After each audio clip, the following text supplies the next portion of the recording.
Welcome back to my channel. This is 코인 노마드. 안녕하세요. 코인 노마드입니다. 코인 개코의 시총, 마켓 캡은 변동이 없습니다. 20%나 하락을 했지만 여전히 2.2조 달러가 되었고, 비트코인 그리고 다른 코인들도 거의 변동사항이 없지만 몇몇 코인들은 20%, 30%, 40%씩 상승하는 코인들이 있다. 그래서 비트코인 시총이 적어져도 이렇게 전체 시총을 유지할 수 있는 것은 디파이나 아니면은 앞으로 쓰일 코인들의 상승이 있었기 때문이다. 자, 비트코인 차트 보겠습니다. 최근 하락으로 많이 상승했음에도 불구하고 추세선 밑에 있죠. 하지만 이게 영원히 추락하진 않는다. 하락을 하다 다시 상승할 수도 있다. 비트코인 도미넌스 차트 보겠습니다. 우리가 원하는 이런 불장은 지금 오고 있는 중입니다. 하지만 우리가 느끼지 못하고 비트코인 시총이 계속 줄어들고 있고 알트코인들 중에 몇몇 알트코인만 거대한 상승을 이루고 있죠. 어쨌든 간에 비트코인 도미넌스가 5월에 최저점 가까이 오고 있습니다. 며칠 전에 비트코인이 하락하면서 비트코인 도미넌스가 급격히 상승했죠.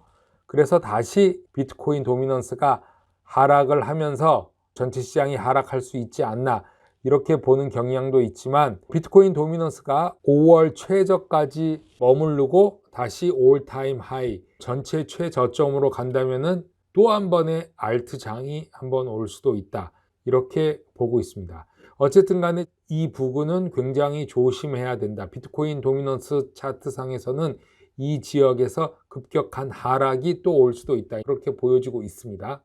자, 지금 SEC가 코인베이스를 고소하려고 하는데 그 이유는 랜딩 프로덕트라는 것 때문이다.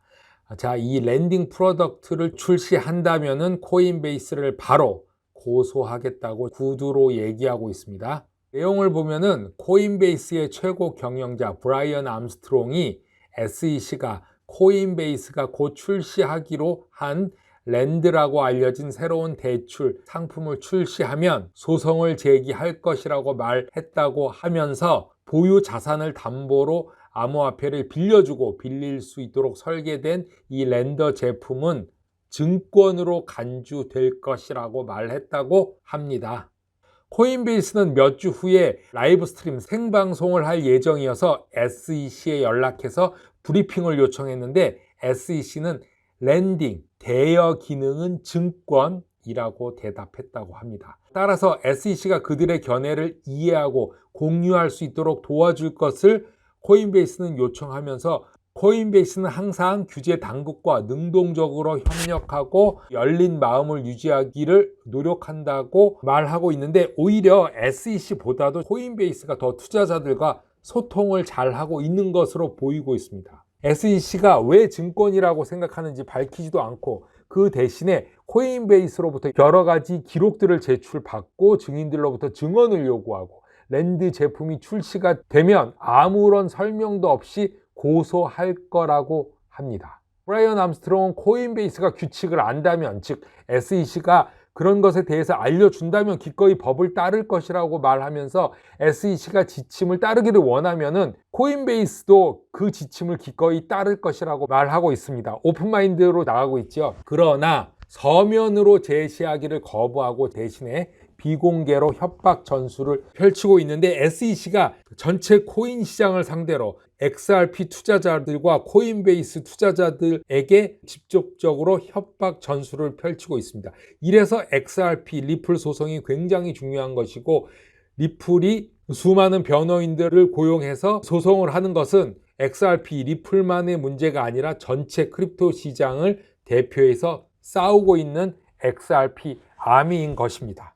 이러한 랜더 제품에 대한 업계의 실제 지침이 나오기 전에 법적 조치를 취할 수 있다는 위험을 지금 현재 받고 있다고 말하면서 만약 코인베이스가 법정에 서게 된다면 그것은 마침내 SEC가 제공하는 그런 것들을 거부하고 규제의 명확성을 얻게 될 것이다 라고 말하면서 소송에 의한 규제는 SEC의 마지막 수단이 되어야지 최초가 되어서는 안 된다고 말했습니다. 즉 타협할 가능성이 있다, 이제 이런 식으로도 비추어지는데, 코인베이스의 최고 법률 책임자에 따르면은 랜드 제품은 최소한 10월까지는 출시하지 않을 것이라고 합니다.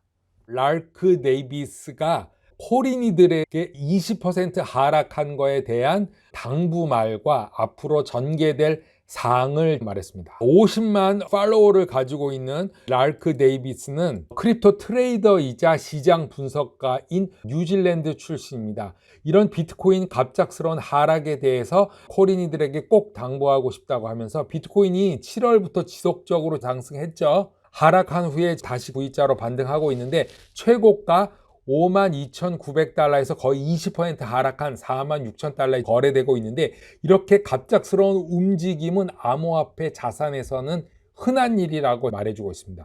매일 20%의 하락장이 온다면은, 만약 여러분이 여기 처음에 온 코린이라면은 이런 이야기를 꼭 해주고 싶다라고 말하면서 얘기하는데, 어저께 본 것은 전혀 평범한 것은 아니다. 하지만 주식하는 사람들이 보면은 이건 미친 시장인 것처럼 들릴 수도 있고, 만약에 이게 여러분의 첫 번째 하락이라면은 무섭게 보일 수도 있다. 나잇메어라고 했는데, 현실적으로 비트코인에게는 꽤 흔한 일이라고 말하고 있습니다.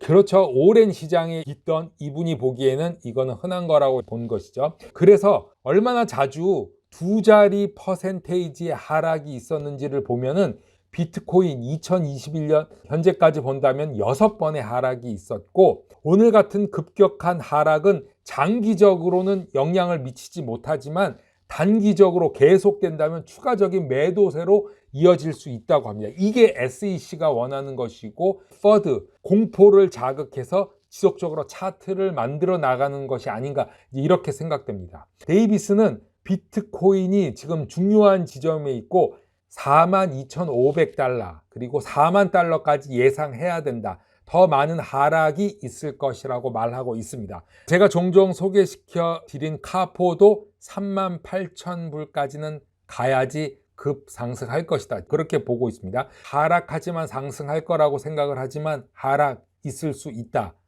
그래서 항상 USDT를 어느 정도는 가지고 있고, 하락과 상승에 오랜 시간을 버텨야 되는 우리로서는 준비하고 있어야 된다, 그렇게 생각을 합니다.